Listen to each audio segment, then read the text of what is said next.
It's a great pleasure. It's a great pleasure. It's a great pleasure to have all of you here today.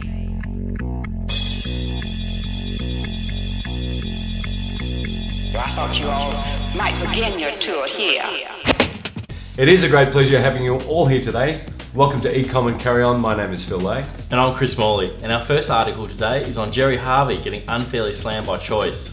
Social media is talked about a lot, but what makes it worthwhile? And Target in the US have an innovative way to get in touch with consumers. Let's get into it. Our friend Gerry Harvey, who's a big fan of the show, was unfairly slammed last week by consumer group Choice, who conducted a survey on service and found that Harvey Norman stores were the worst of those stores that were surveyed. It was amazing. We were listening to the radio and we heard that the Harvey Norman service levels had been slipping according to Choice. But apparently, when we looked into it, I think after we tweeted a bit of a dig into Gerry, sorry Gerry and Katie, I know you're watching, that the survey had been conducted where they sent 4 people into stores into Sydney. I mean, please.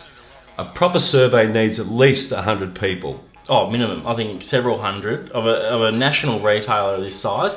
And I think it really calls into the practice what Choice have been doing and how they then do a press release and have such weight in the industry to upset the business. It's just not right. I mean, if there's anyone from Choice watching this, really, were you serious about that? You sent 4 people out, you then sent a press release out to all the radio stations across the country damaging Harvey Norman. Well, I think, Gerry, maybe you should be looking at suing them. And look, Harvey Norman, we don't often stand up for you, but in this case, we definitely will. Yes, we have bashed you about the GST thing and a few other things, Gerry, but this, you're totally in the right, and Choice, you need a good hard look at yourselves. Sites like Facebook, Twitter, Pinterest and YouTube are mentioned more regularly than please and thank you these days, and it's important for every retailer to have a presence on these sites. But having a presence on the site can be often difficult to justify in terms of the business expense. Yeah, look, achieving return on investment for time spent engaging with customers on social media, with a lot of big companies, is all over the place. And there's also been some bad examples in recent times, like Nestle and Target, I guess. Absolutely, yeah. And I think, you know, having an important strategy and a strategy that's flexible to start off with is a really crucial part. But once you're up and running, you really need to engage some tools to make it worthwhile. Look, tools are developing more and more. In fact, in Denver a few weeks ago at shop.org, I came across a killer tool, a suite of 21 different tools, which actually measures return on investment down to the last dollar. It also has a great way of sucking data out of Facebook, so you can actually build your list. We don't normally sell to you on this show, but if you actually want to find out what that tool is, please drop us a line and we'll be happy to put you in touch with them. Absolutely. Target in the US have come up with a unique way of engaging consumers and selling more products. They've launched a TV show for their website called Falling For You, and it's product placement on steroids. As you watch this TV show, every item that you see and every piece of clothing that's on the actors, you can purchase.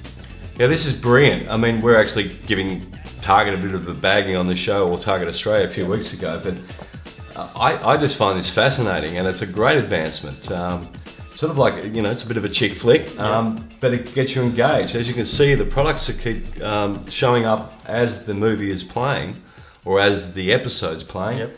And it's quite engaging. It is, and look, Target have obviously really bought into the concept. They've got Mad Men director Phil Abrams involved, and he's going to, you know, obviously try and keep an engaging plot and keep the consumers. I wouldn't call it a Mad Men type engagement, but still, you know, it's a chick flick meets shopping spree. Every girl's a dream. Yeah, absolutely.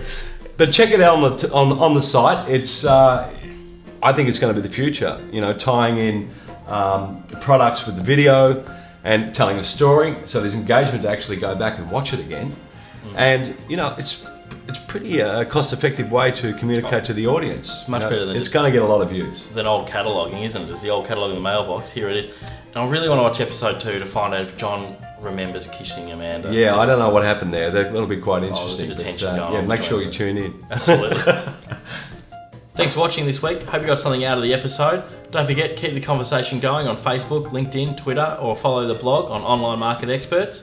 I've really enjoyed having you here. I hope you come back soon. Yeah, it's been a fast, a good show, and we'll look forward to seeing you next week on ECOMMERCE and Carry On. Don't forget to subscribe. See you next week. See you next week. We might.